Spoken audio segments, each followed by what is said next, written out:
Oh, have to turn the mic on. Okay. Let me pull up chat and we'll get started here. So, I have not talked about KOTH much at all. So I'm going to start off with product here and just go over the map and kind of just go over KOTH as a format as well. So let me give myself some health and let's get started. So first and foremost, well, I suppose I'll split this into just talking about KOTH in general, KOTH strategizing in general, and then after that, I'll explain the actual specifics, how that gets applied on product. Seems like a good way to go. And actually, maybe I'll split those into two different things. That sounds like a decent idea, because then I can talk about the other KOTHs without having to do a whole spiel about how KOTH works. So I'm probably going to do that. Okay, so KOTH. Of course, it is centered around the point. The point is quite important. The point is the most important. So basically, it's all about every decision in KOTH gets centered around, or at some point takes into account, control of the point. The game mode, in general, boils down to when you don't have the point, capture it as fast as possible, and when you do have the point, hold it for as long as possible. Those are the basic. That's the basic premise of KOTH, and then as you get in the weeds of things, you know, you make different game plans and make different decisions, go for different plays based on that. So, KOTHs have a mid fight, pretty even stuff. That's going to be map specific what you want to do on that mid fight, but once the point gets capped, then you're playing the KOTH, right? So, in general, if it is even Ubers and even players, then the team without the point, so let's say you don't have the point, the other team has the point, you are going to want to get it as soon as possible. Since it's even Ubers and even players, there isn't too much of an advantage to go off of. So usually what teams will want to do is pressure the point, right? So you play your spam, maybe you pick a timing to get aggressive with your spam, use that opportunity to start pressuring the cap. Of course, the other team is going to be prioritizing spamming out the cap, so that can't happen, and just delay that. But that's like your basic approach. You can bomb soldiers behind, do all sorts of things. That's going to be more map specific, but basically you're going to try and pressure and capture the point, right? Now, when Ubers are actually involved and both teams have Uber, imagine a situation where you are the team that has control of the point. They did a great job of like spamming you out. Let's say your demo's really weak. They have to back up and reheal or something, so they're just not involved. They can't really stop the point. The cap is going to flip, it's looking like. You always have the option of just using that Uber to stop point, get the force, right? Get the exchange off, and then with that timing window of those 8 or so seconds that Uber is active, the whatever like momentary disadvantage you had, like maybe your demo was weak, like I said, or just whatever situation it is that's causing you to be losing that point, can then fix itself. Like the players can get packs, you can start to approach it as a more even fight afterwards. So Ubers serve as a great kind of trump card to just negate the enemy team's pressure, or whatever team's trying to cap the point, their pressure. So because of that, in even Ubers, before you start pressuring, teams will usually like to just get the exchange out of the way immediately. So if the other team has the point, you might run a scout across, either try and like shoot their demo, maybe they drop their demo, which would be bad for them, or shoot whoever to get the force, and then play it based on what the exchange is looking like. If it's really bad, then you have to be really careful about getting out. But if it's fine, then yeah, just end on your side. Don't overchase for whatever reason. And then, now that Ubers are out of the way, they no longer have that trump card. Now any efforts that you put forth to capping that point, they cannot just immediately cancel by their medic right-clicking. So all that is to say, in even Ubers, even players, if you're the team that's trying to cap the point on really any KOTH map,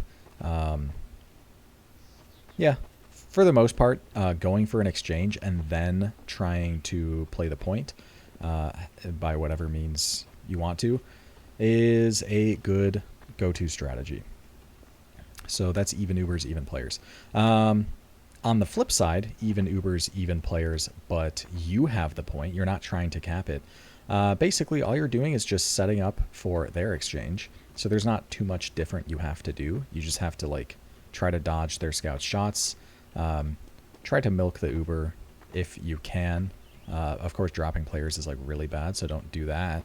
It's totally fine to just like reaction use. You're not going to lose out on too much, but you might be able to pull some advantage in the Uber. But you set up for their exchange, and you just want to like play the spam on point. Make it so that any efforts that they're putting forward, maybe their demo's trying to walk forward, maybe their scout's trying to cap, any efforts that they're putting forward are getting stopped, essentially. Maybe they try and bomb a soldier, a scout's going to be denying them. You're just trying to stop their efforts, because if they're not being effective with their plans and they're unable to cap the point and there's like nothing that they're really doing effectively, then it actually just benefits you the entire time, because the entire time your clock is ticking down. And this is also a point in general, because it's very rare actually that both teams are like very measured in a KOTH and like it's going to be even players, or rather every player is going to be alive. Oftentimes, especially in like lower divisions, KOTH is kind of just like a DM slugfest where both teams will just throw themselves at each other and like both be wiping each other back and forth. And despite that being the case, a team that is actually good about playing the point is still going to win in that situation, because you'll watch games or play games of KOTH where you will see a minute and a half length of time where both teams are just wiping each other back and forth. So the team with the point is still wiping during these fights.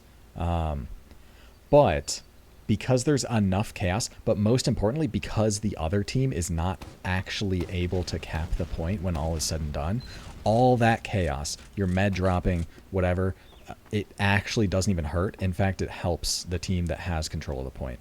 So all the stuff that happens is only really good, or I mean, obviously like a med dropping is going to be bad compared to not dropping, but pretty much all the action that happens could be either good or bad depending on whether the point ends up flipping or not. So definitely stay focused on the point. Okay, so we talked about if you have control of the point and it's even Ubers, yeah, you just want to stop their efforts. And sometimes on some maps, the best way to stop their efforts can be through aggression, actually, and not just passivity. But we can talk about like specifics when we get to the actual specific maps. What else? Let us talk. I mean, of course, having picks helps you cap the point, or being down picks makes it much harder to hold the point. If you have the point and let's say they try and cap their scout in the corner and he dies, and maybe a guy dies in the flank, they're down 2, they pretty much just have to leave. And if they don't leave, then usually you can look at that as an opportunity to collapse. Useless picks is definitely a concept in KOTH, in the sense that, let's say that scout dies and they try and leave, and I like commit really hard to a chase and I kill their demo, like, oh, that's so good, right? That might delay them by like a couple seconds, but it's not like a demo pick is gonna win a round like it could in the right circumstance on the 5 CP. It's really like it's nice. It's better than not getting it usually, but it doesn't really contribute that much in a situation like that, because they were gonna wait for their scout anyway. And if the demo got on the same spawn wave as the scout, then it truly wouldn't change anything, because their time for refighting would be the exact same. So that's definitely something to consider. I did not talk about the spawn times, actually. So when you have control of the point, your spawn timers are longer than the other teams. So with that in mind, sometimes on some maps, like a trade benefits one team actually, rather than it just being kind of neutral, because one of those players is going to be respawned and showing up faster. And those spawn timers, those like longer spawn timers, you get put on retroactively when you cap the point. So if you have players that are dead, then you cap before they're spawned, you will actually put them on a later timer than they already were. So that's called like denying players. And it's usually something you should avoid if you can. Super like don't deny a demo or a med unless you really, really need to. But even like soldiers or scouts, it's usually best to avoid denying them. Just because if you do deny them, then the other team has a window to take a fight while that guy is still dead or respawning. And that could give them a lot of pressure, a lot of presence on point, which you might not want. On the flip side, of course, if they deny guys, then you could totally be looking to take a fast fight to abuse that. Okay, and this is all kind of assuming even Ubers, or at the very least Ubers aren't in play, which is a distinction here. So it's not going to be super common that it's going to be even Ubers the entire game. One team is going to get ad at some point. One medic is going to die with the other living. So how do you approach ad or disad on a KOTH? Well, it depends first on how much, but more so on how close they are to getting Uber. So if, for instance, your medic dies and you decide as a team, okay, well, we're not winning this fight. We're not taking another fight until our med spawns. So why don't we all just die right now and try to kill their medic? Since when we respawn, like we're not going to be taking the next fight any later because we're waiting for our medic anyway. So why not just send it? And you go for that and you force their medic. So he doesn't die, but he forces. Still ad for them. But despite it being like 15, 20 ad, which totally playable on KOTH, they're not going to have Uber for a while. So in the immediate future for that next fight, you can take that fight and play that fight and position yourself in that fight as if it's even Ubers, because neither team has Uber.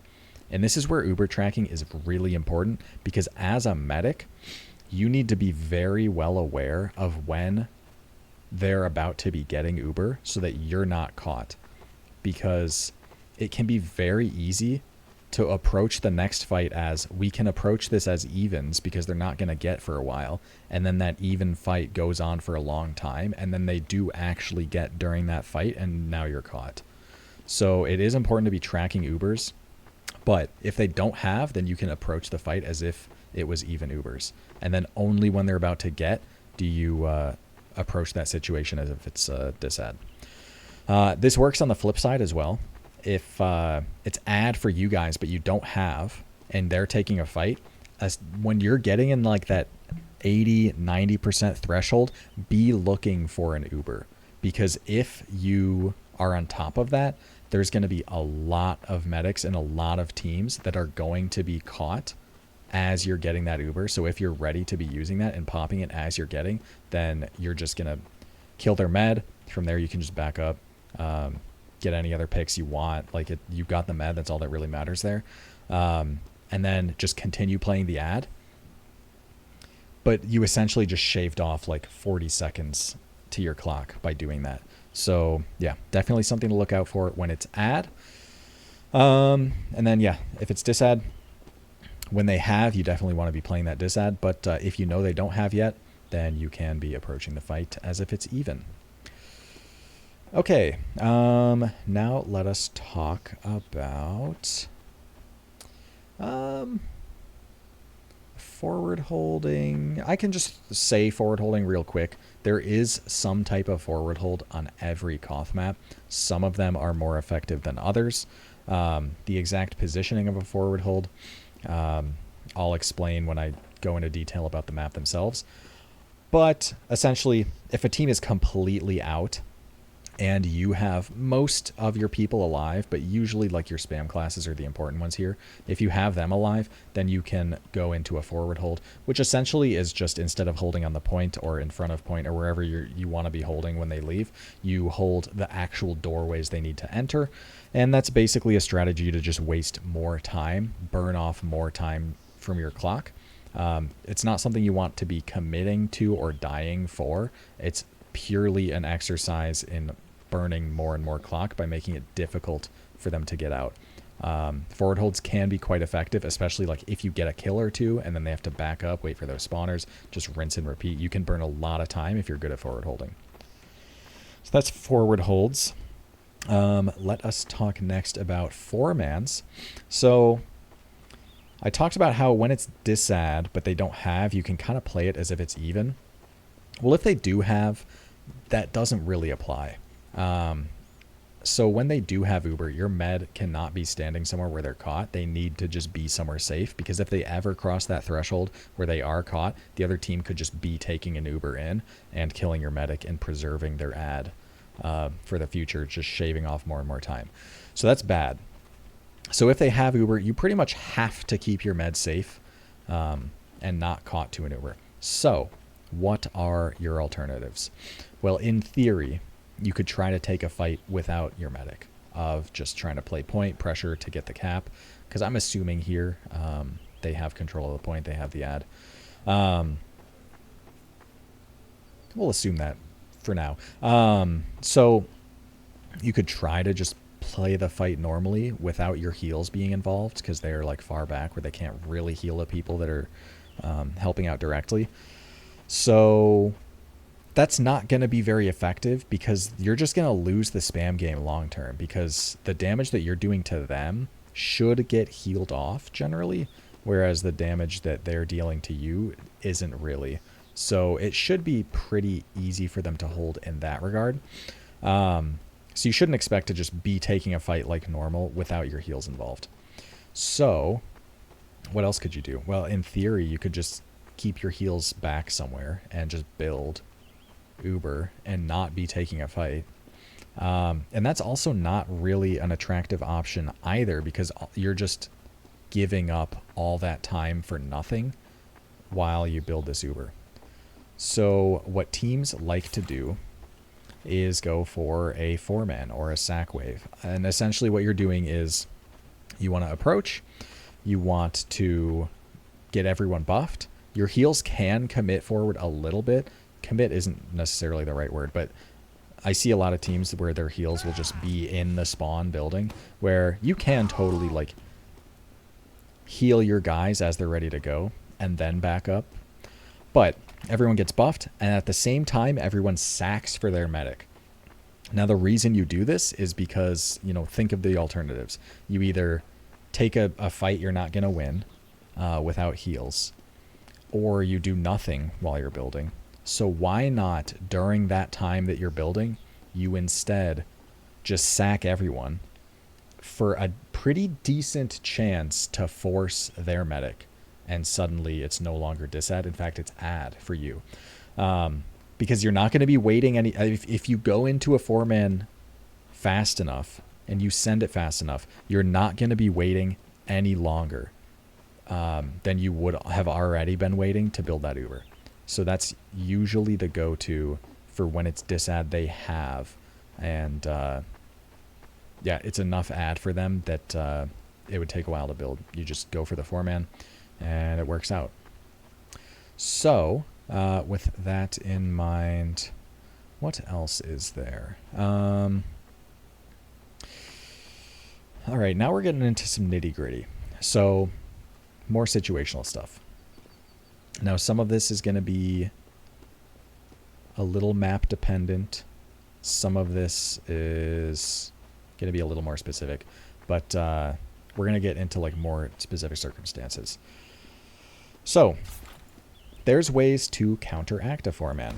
A lot of maps will have a kind of 4-man, anti-4-man positioning, where you are expecting the other team to sack, and as a result, you play very passive positioning so that their sacks are less effective. On product, an example would be like Cliff. So you could just send your 4-man into that, but it's going to be less effective. And it's all about, keep in mind, it's all about the clock at the end of the day. And the best way to get the point is to have an effective 4-man.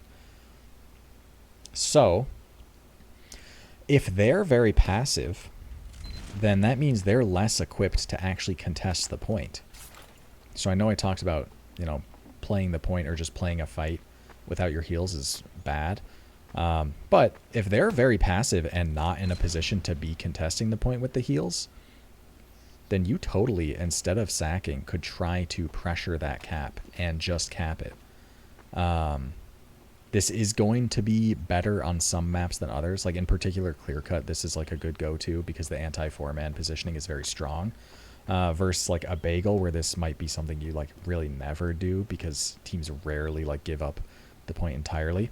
But it's a thought, right? So actually pressuring the point, because if you get the point, then you're happy. It doesn't even matter that they're ad anymore because you have the point. Now the clock is ticking in your favor. And if they walk forward to try to recap the point, or you don't get the point, but they walk forward to try to contest the point, boom, you've accomplished your goal of forcing the other team into more committed positioning, and now your 4-man is more likely to succeed, and you can then send it.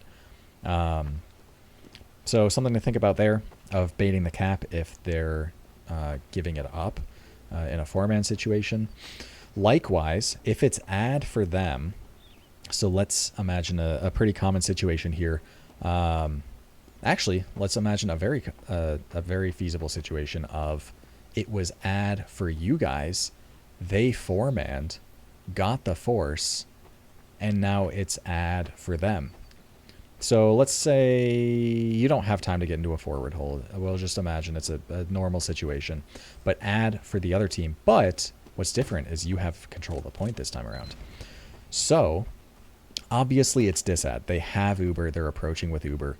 You're probably going to want to 4-man, right? Because they have, you don't. So you can't take a normal fight. You can't contest point with your heals being really passive. All the normal stuff still applies. So when do you go for it? Well, if they're back here still approaching, you could, but it's probably not the best. And you generally want them to actually be committing to capping this point for you to go for that 4-man. So it is totally fine. Remember, keep your heals safe this whole time because you don't want them caught to an Uber under any circumstances. But it's totally fine to be contesting this point, because if they're just going to send like a single scout or a scout with some spam or something to try and cap, that might not be enough. And you might be forcing their heals to be walking forward more. And then you go for the 4-man. And this has the added bonus of if you get any kills during that 4-man while you have control of the point, then they suddenly have the uncomfortable decision of whether they want to deny that player or not. So essentially, remember, at the end of the day, it's all about when you don't have the point, do what you can to cap it as fast as possible. And if you do have the point, hold on to it for as long as possible. So if they're approaching with ad, you still want to hold that point as long as possible. And then go for your 4-man once you know like they're going to be able to cap. I don't know if there's any other KOTH specific things I can think of right now. Stuff like you want a 4-man, but they're forward holding. Do you 4-man out of the forward or try and bust it in the 4-man after? A lot of stuff like that is going to be more map specific, which I suppose I can talk about in the maps. But I think that's the basic premise for KOTH. I'm tentatively saying that because I'm just scraping for if there's anything else that I'm missing. No, it's really just all about the point, all about capping it as fast as you can when you don't have it, and holding it for as long as possible when you do have it. Now keep in mind, capping as fast as possible does not mean we should always be trying to cap it. We should always have people on it. That means go for plays that makes it the most likely you can cap it as soon as possible. Think of like the 4-man, right? Obviously the 4-man isn't just stacking on point trying to cap it immediately. They are thinking more long term for a more sustainable cap, or a more likely chance of actually capping the point rather than just constantly being on it. So yeah, that's gonna be it for KOTH. Okay. Now is the part where I run to the bathroom and then I return and talk about product specifically. So I will be right back.